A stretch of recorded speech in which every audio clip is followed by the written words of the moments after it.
सहारा रेगिस्तान दुनिया का सबसे बड़ा और बंजर रेगिस्तान। यहाँ कई इलाके ऐसे हैं जहाँ आज तक पानी की एक बूंद भी नहीं बरसी।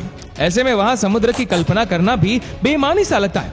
लेकिन इंसान हर नामुमकिन काम को मुमकिन करने की कोशिश में लगा रहता है। उसे प्रकृति को चैलेंज देने में बहुत मजा आता है। सहारा रेगिस्तान में भी समुद्र के निर्माण के लिए काम शुरू कर दिया गया है, पर इसका अंजाम क्या हुआ? क्या सहारा की तपती जमीन को समुद्र की ठंडक मिल पाई? आज की वीडियो में हम एक ऐसे मेगा प्रोजेक्ट के बारे में बात करेंगे जो कि सालों नहीं सदियों से चल रहा है। ये प्रोजेक्ट है सहारा में समंदर के निर्माण का, मानव निर्मित समंदर का। आइए इसके बारे में डिटेल में जानते हैं।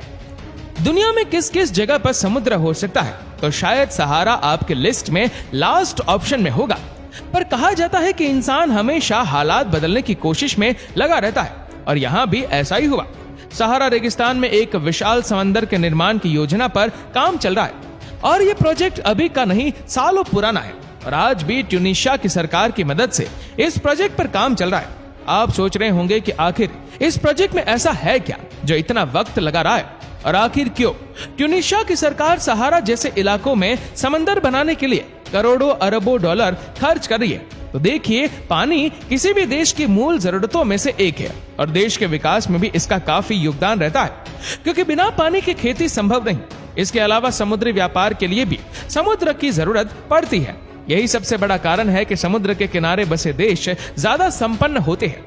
इसीलिए ट्यूनीशिया देश भी सहारा रेगिस्तान में समंदर निर्माण की कोशिश कर रहा है, ताकि उसके देश में विकास की रफ्तार को गति मिल सके।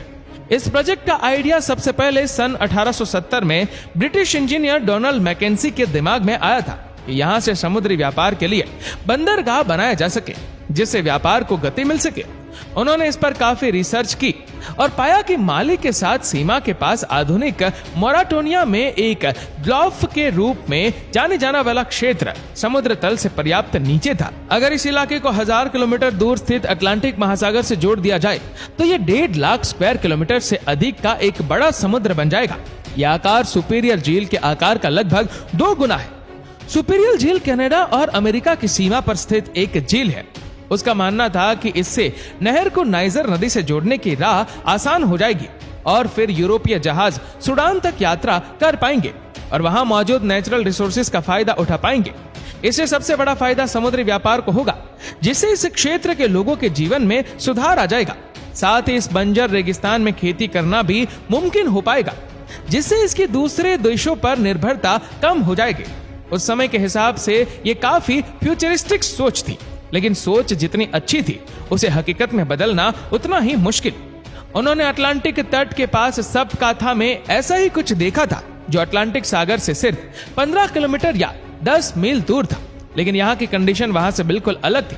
एयर डिजोव की ऊंचाई समुद्र तल से 1000 फीट है, जो कि बहुत ज्यादा है। उस समय उनके इस विचार को मीडिया की तरफ से बहुत ज्यादा अटेंशन मिली, लेकिन किसी ने भी इसमें इन्वेस्ट करने की रुचि नहीं दिखाई, और इसीलिए ये प्रोजेक्ट शुरू होने से पहले ही बंद हो गया था। इसके बाद फर्डिनांड डे लेसेप्स, जो कि एक फ्रेंच डिप्लोमेट थे, जिन्होंने पनामा कैनाल के निर्माण में काफी मदद की थी, उन्होंने इस प्रोजेक्ट को आगे बढ़ाने के बारे में सोचा। उन्होंने देखा कि मध्य ट्यूनीशिया में बाढ़ आने की काफी संभावना थी। उनके द्वारा सोची गई झील का आकार छोटा था। डे लेसेप्स और उनके साथियों ने अफ्रीका के बंजर रेगिस्तान को उपजाऊ जमीन में बदलकर उपनिवेश बनाने के मकसद से ये प्रोजेक्ट प्लान किया था। उनकी टीम ने भूमध्य सागर में गाबीज की खाड़ी को चोट एल डेजर्ट से जोड़ने का प्लान बनाया। ये एक सॉल्ट लेक है, जो कि साल के ज्यादातर समय सूखी रहती है। उनके द्वारा प्रस्तावित समुद्र 190 किलोमीटर या 120 मील लंबी एक नहर द्वारा भूमध्य सागर से जुड़ा था, और उनका क्षेत्रफल लगभग 5000 वर्ग किलोमीटर था। लेकिन उस समय कई विचारकों को यह चिंता थी कि लगभग आधे भूमध्य सागर को सहारा में डंप कर देने के परिणाम खतरनाक भी हो सकते हैं। उन्हें डर था कि ऐसा करने से धरती झुक जाएगी, जिससे तापमान गिरने लगेगा, और यह दूसरी आइस एज की शुरुआत का कारण भी बन सकता है। मतलब आप समंदर के पानी को इस तरीके से कहीं भी ड्रीम करके एक नया समंदर का निर्माण करेंगे तो उसका असर पृथ्वी पर पड़ेगा ही, और लोड पड़ेगा तो पृथ्वी अपनी धुरी से सरक सकती है, जो कि बहुत खतरनाक हो सकता है। इस वजह से उन्हें ना तो जनता का सपोर्ट मिला और ना सही निवेश, जिस वजह से एक बार फिर सहारा में समंदर बनाने का यह आइडिया फ्लॉप हो गया। इसके बाद इस एरिया में काफी कुछ राजनीतिक और सामाजिक बदलाव हुए।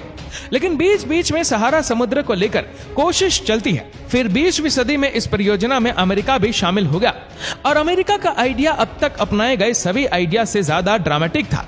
उसने इस जगह न्यूक्लियर ब्लास्ट करके बड़े बड़े क्रेटर बनाने का सुझाव दिया, जिसका मकसद न्यूक्लियर शक्ति का इस्तेमाल शांतिपूर्वक कार्य में करना था। इस प्रोजेक्ट में लगभग 22 न्यूक्लियर ब्लास्ट किए जाने थे, लेकिन बाद में पाया गया कि यह प्रोजेक्ट एनवायरनमेंट के लिए बड़ा खतरा बन जाएगा, जिसकी वजह से एक बार फिर यह प्रोजेक्ट ठंडे बस्ते में चला गया। 21वीं सदी में एक बार फिर डेलेक्स के द्वारा दिए गए आइडिया पर काम शुरू हुआ। इस बार इसकी जिम्मेदारी ली कॉरपोरेशन रोड और कोरो नाम की एक नॉन प्रॉफिट संस्था ने। उनका कहना था कि इस प्रोजेक्ट से ट्यूनीशिया को काफी आर्थिक लाभ मिलेगा और कई लोगों को रोजगार भी मिलेगा। इसके साथ ही खेती और मछली पालन उद्योग को भी लाभ होगा और साथ ही टूरिज्म के लिए भी फायदेमंद रहेगा और लोगों का यहाँ से यूरोप और इटली की तरफ पलायन भी कम होगा, बल्कि प्रोजेक्ट में काम करने के लिए मजदूर और दूसरे कर्मचारी भी यहाँ आकर बस सकेंगे और इस देश की आर्थिक स्थिति में सुधार भी आ जाएगा। कुल मिलाकर यह प्रोजेक्ट ट्यूनीशिया के लिए गेम चेंजर साबित होने वाला था।